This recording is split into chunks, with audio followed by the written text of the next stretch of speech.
Olá, meu nome é Jonathan Flávio Souza Lemos, eu sou candidato a uma vaga de doutorado no programa de pós-graduação em Ciências da Saúde. O orientador pretendido para isso é o professor Dr. Carlos Alexandre Fetti.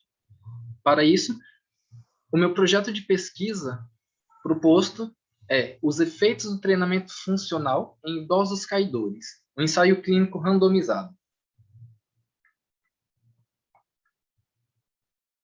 Eu sou graduado em Educação Física pela UFMT e no meu trajeto acadêmico eu estive envolto com pesquisas relacionadas ao envelhecimento e ao exercício físico.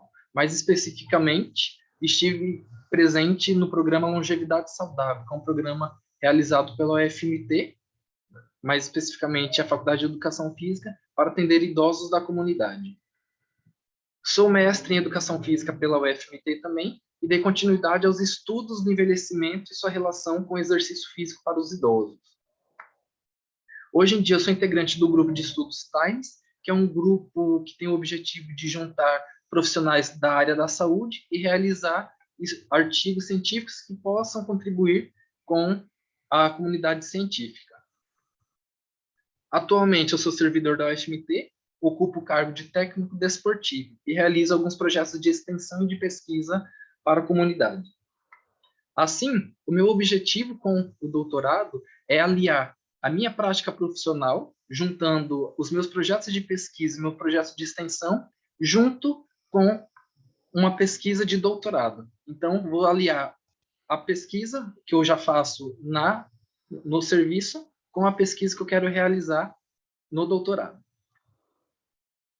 Entrando propriamente dito no projeto, início de tudo, é importante saber que a população idosa está crescendo cada vez mais no país e principalmente no mundo. Há estatísticas de que até 2050, metade da população apresente mais de 60 anos. E esse crescimento populacional da população idosa, ele tem algumas consequências sociais, porque vai aumentar os impactos na saúde pública, aumentando, assim, a procura de hospitais públicos, e hospitais privados, fazendo com que haja uma lotação de pessoas idosas nesses âmbitos. Sabe-se também que o envelhecimento é um processo degenerativo natural que acontece com o passar dos anos. E esses efeitos negativos, eles acarretam vários prejuízos em vários âmbitos, sendo eles físicos, fisiológicos, cognitivos e psicológicos. Para essa pesquisa, o foco são os efeitos físicos que o envelhecimento causa, principalmente os efeitos físicos nas atividades básicas da vida diária, que são os prejuízos mais graves nos idosos. Quando falamos de efeitos físicos, nós falamos de capacidades físicas, ou seja, quanto mais o idoso envelhece, mais redução é identificada nas capacidades físicas desses indivíduos, afetando assim a qualidade das atividades que são realizadas no dia a dia. Assim, a autonomia funcional e a independência física dos idosos é comprometida uma vez que as capacidades físicas estão reduzidas. Consequentemente, o que acontece? O que chamamos de eventos de queda. Quando a autonomia funcional e a independência física é reduzida, ou então quando as capacidades físicas apresentam um baixo nível de condicionamento, acontece o que chamamos de evento de queda, que são quando os idosos perdem o equilíbrio, perdem a força, ou ficam tontos e caem. Dessas quedas, 1/3 delas acontece fratura de quadril ou fratura de fêmur. E 1/3 desses fraturados vão à morte. Além disso, estudos mostram que a mortalidade causada por consequências e agravamentos de fratura de quadril e fratura de quedas que a mortalidade nos idosos causadas pelo agravamento de fratura no quadril e no fêmur, ocasionadas por quedas, está em alta e cada vez crescendo na população idosa. Assim, nós temos o que chamamos de fatores de risco, que são os preditores de saber se o idoso tem a possibilidade de cair ou não. Os fatores de riscos, eles podem ser intrínsecos, como o sexo, as condições fisiológicas e as capacidades físicas, ou extrínsecos, como o ambiente que a pessoa vive, como se o chão é escorregadio ou não, se tem obstáculos no caminho, se tem perturbações visuais que tiram o equilíbrio e coisas desse tipo. Assim, dos fatores de risco de quedas, nós focamos nos fatores de risco de quedas treináveis, que são aqueles que são passíveis de serem melhorados e melhor condicionados, fazendo com que o idoso tenha uma melhor qualidade de vida e menos possibilidade de quedas, como é o caso da capacidade física equilíbrio. Assim, considera-se o equilíbrio como um grande preditor de quedas, porque quanto menos equilíbrio o idoso apresenta, mais suscetível a quedas ele tem. O equilíbrio ele pode ser dividido em duas partes, o equilíbrio físico e o equilíbrio fisiológico.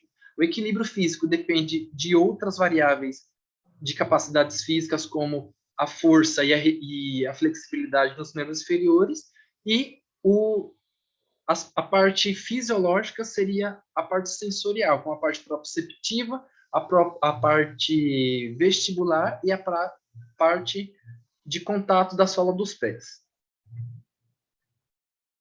Assim, a força e a flexibilidade também interfere grande influência no equilíbrio, porque quanto mais forte o indivíduo for nos membros inferiores e mais flexível, melhor é a manutenção do equilíbrio estático e a marcha do idoso.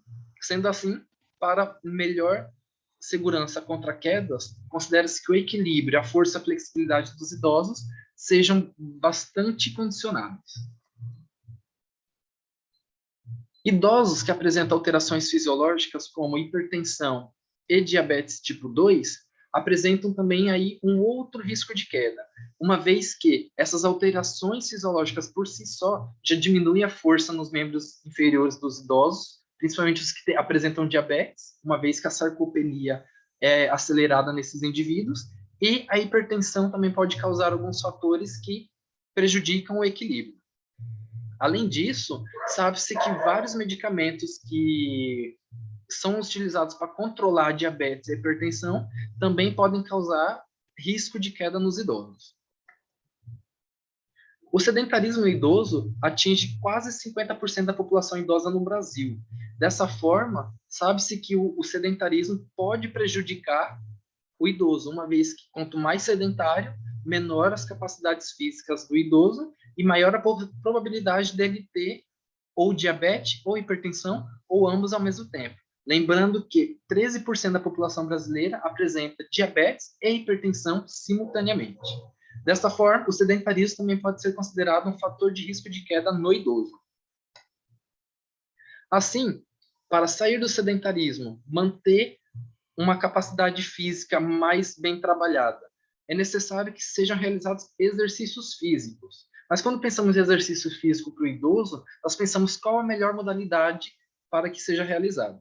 No entanto, alguns estudos mostram que o treinamento funcional é a melhor ferramenta para trabalhar a capacidade física no idoso, uma vez que o treinamento funcional objetiva trabalhar de forma específica os movimentos realizados no dia a dia pelo idoso, como caminhar pela casa, subir degrau, descer degrau, levantar e sentar da cadeira, tomar banho, e movimentos que simulem as atividades do dia a dia. Ainda assim, para idosos que não gostariam de realizar exercícios físicos, é realizado o aconselhamento de quedas, que nada mais é do que dicas para que o idoso tenha consciência dos seus fatores de risco de quedas e que ele tenha mais atenção com relação aos fatores extrínsecos, como o chão da casa, como medidas de segurança contra quedas, como barras chumbadas na parede e principalmente no banheiro, onde geralmente o piso é escorregadio. Essa pesquisa, ela se justifica porque estudos mostram que não só no mundo a população idosa está crescendo, mas um estudo mostrou que em Cuiabá, a cidade que nós habitamos, o número de idosos tem crescido cada vez mais e o número de quedas nesses idosos em Cuiabá, levando à internação e, consequentemente, à mortalidade, tem crescido cada vez mais. Com o advento do Covid-19, nós temos o idoso isolado e, consequentemente, passando mais tempo dentro de casa.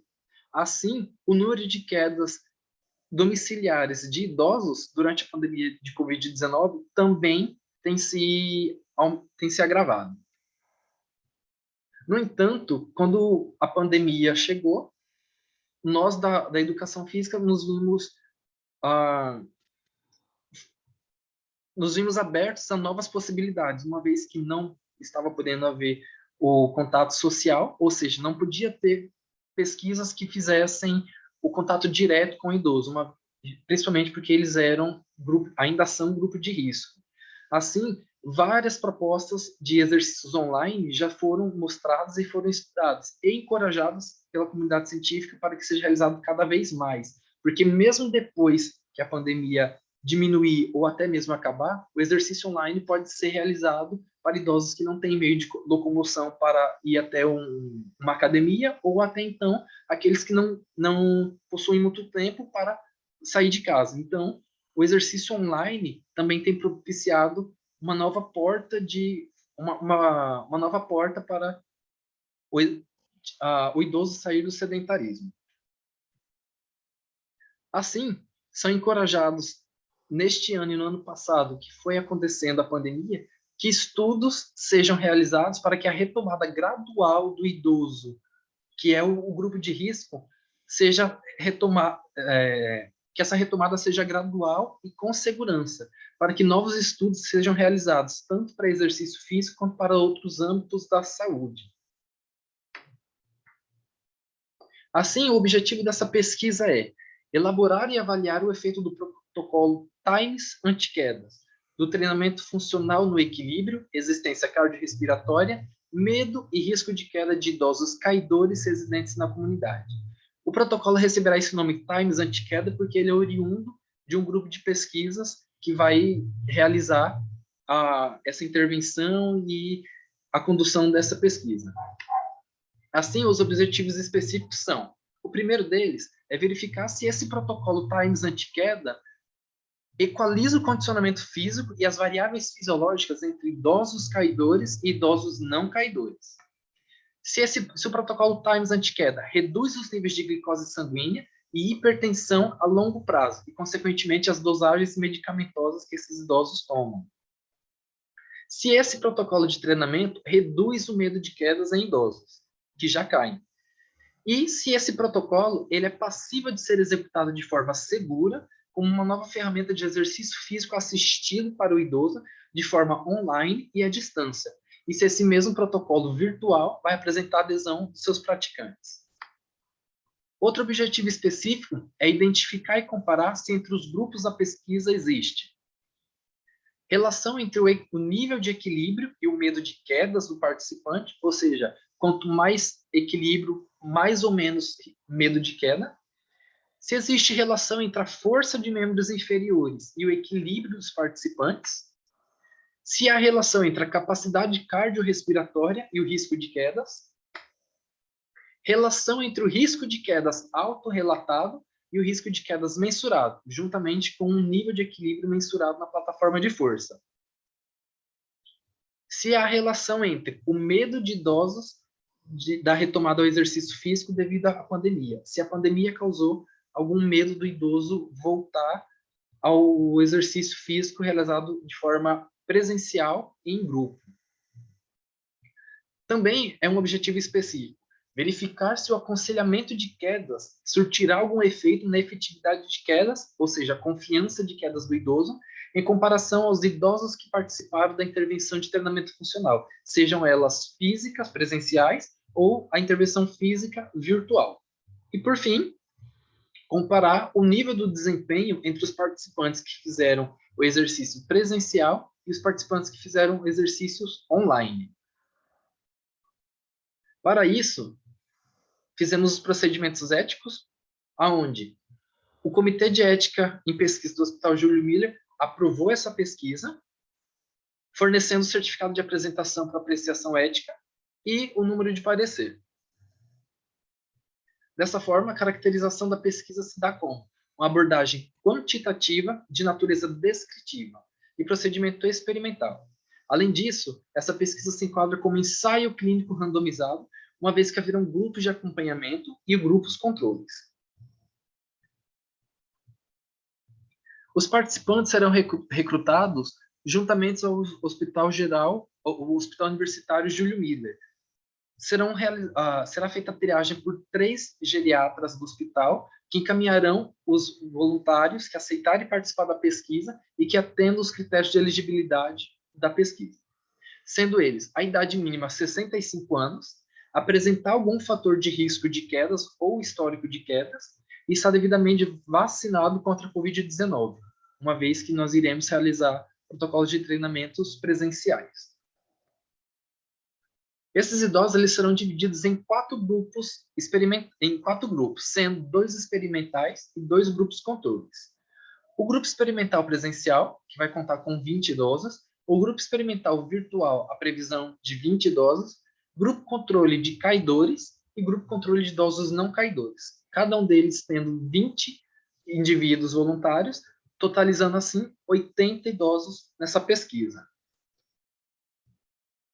Instrumento de coleta de dados para a gente verificar essas variáveis que gostaríamos de avaliar.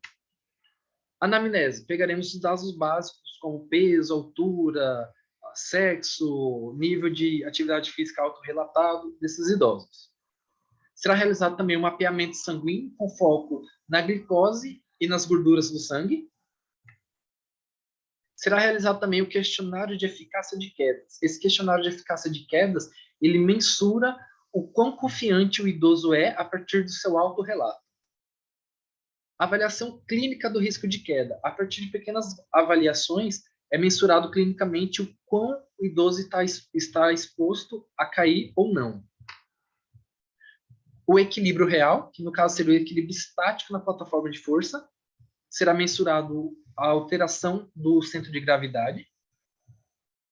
O teste de equilíbrio dinâmico, de 2 baterias de testes diferentes, que é o Senior Fitness Test e a APERD. Será realizado também a mensuração da força, através da dinamometria de membros inferiores. Será verificado o nível de flexibilidade desses idosos, através do teste de sentar e alcançar, também conhecido como banco de Wells. E, para verificar o condicionamento cardiorrespiratório desses idosos, será realizado o teste de caminhada de 6 minutos, no qual o idoso caminha por 6 minutos e então é colocado ou é mensurado a distância percorrida. A intervenção, ela se dará durante 24 semanas, sendo 3 vezes semanais de frequência, sendo cada sessão 60 minutos. Os grupos experimentais presenciais e virtuais receberão a intervenção, sendo o grupo presencial, a intervenção será realizada no ginásio da Faculdade de Educação Física, em grupo, em espaço aberto, e o grupo experimental virtual receberá assim, a mesma intervenção com o mesmo protocolo, no entanto, de forma virtual. Os grupos caidores, o grupo controle caidor e o grupo controle não caidor, eles não receberão intervenção física. A única coisa que eles receberão será o aconselhamento de quedas, fazendo com que eles tomem consciência dos seus fatores de risco de quedas e do ambiente que eles vivem. De uma forma resumida, o protocolo Times Anti-Queda é dividido em 4 etapas, sendo elas, 8 etapas, sendo ela, parte 1, aquecimento, onde os idosos vão aquecer o corpo, preparando para o início da aula. A parte 2 será o treino de equilíbrio A, que é o equilíbrio físico, no qual será simulado várias situações de equilíbrio unipodal e bipodal, para que sejam treinadas essa capacidade física do equilíbrio estático e dinâmico. A parte 3 é fortalecimento de membros inferiores, no qual será focado as musculaturas mais responsáveis por estabilizar o tornozelo, o joelho e o quadril de idosos caidores.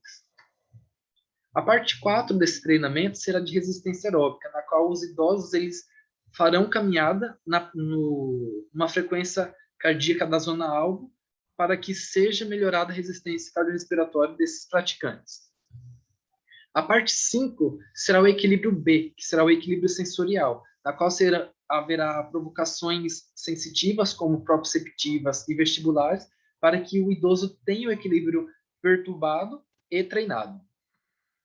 A parte 6 é o fortalecimento de membros inferiores B, no qual já será realizado um fortalecimento de forma geral dos membros inferiores, não somente nas musculaturas estabilizadoras.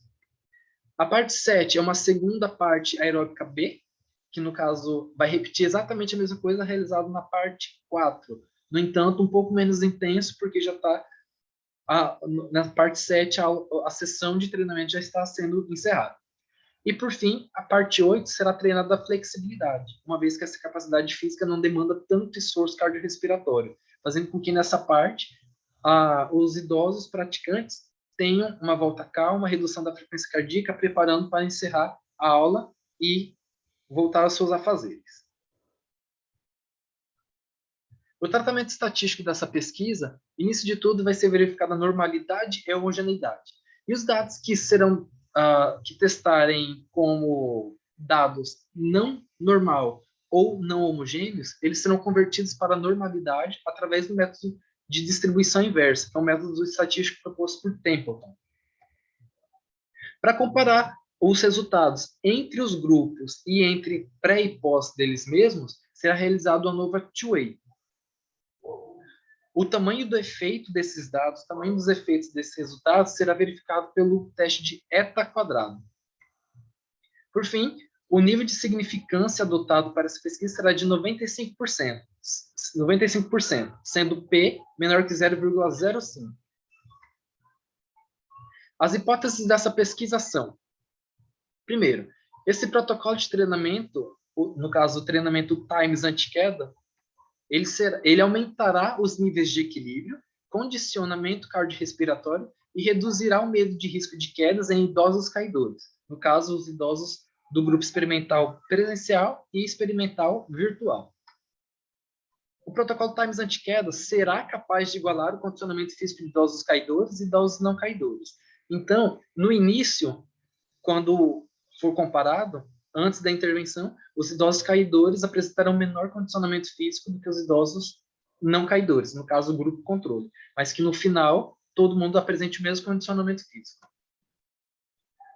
Esse protocolo ele reduzirá os níveis de glicose sanguínea e da pressão arterial de idosos que apresentarem diabetes tipo 2 e hipertensão, respectivamente.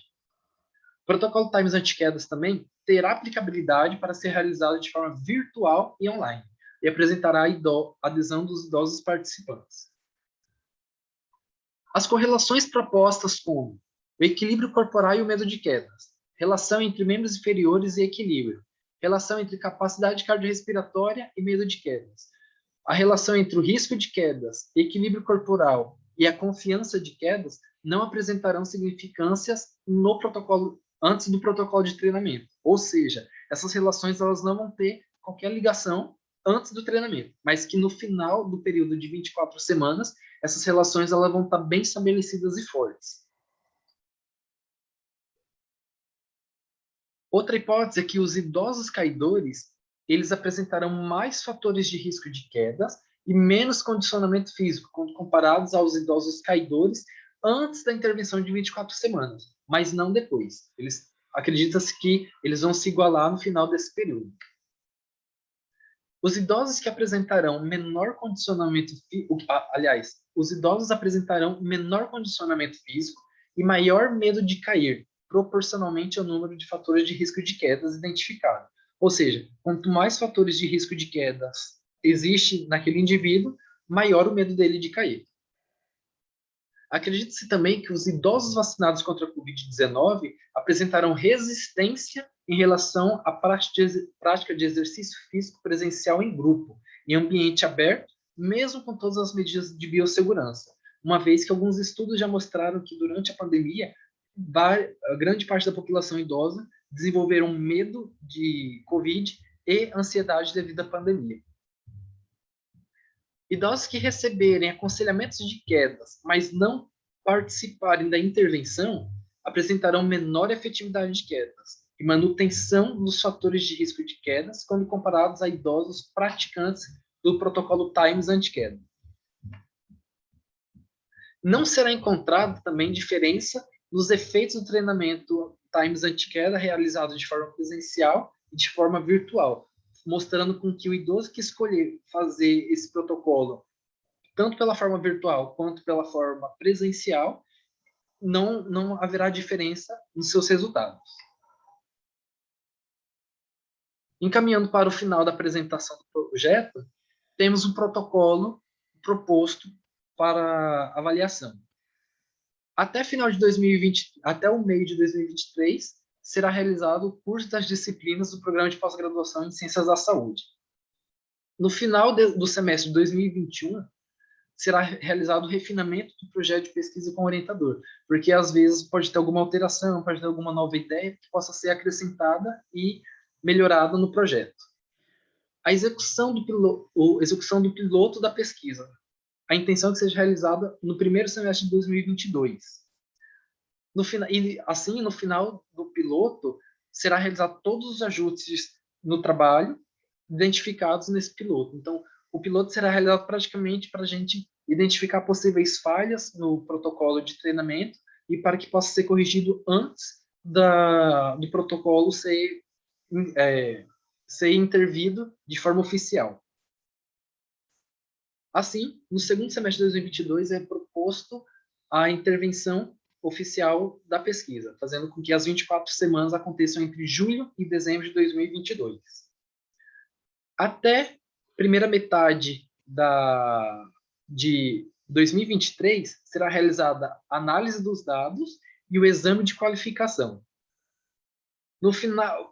Até o final de 2023, será realizado, da primeira metade de 2023, será realizada as correções solicitadas pela banca e a escrita final da tese. Assim, teremos o final de 2023 e o ano de 2024 para elaborar e publicar artigos relacionados à tese. Em início de 2024, defesa pública da tese. Até março de 2024, correções solicitadas pela banca.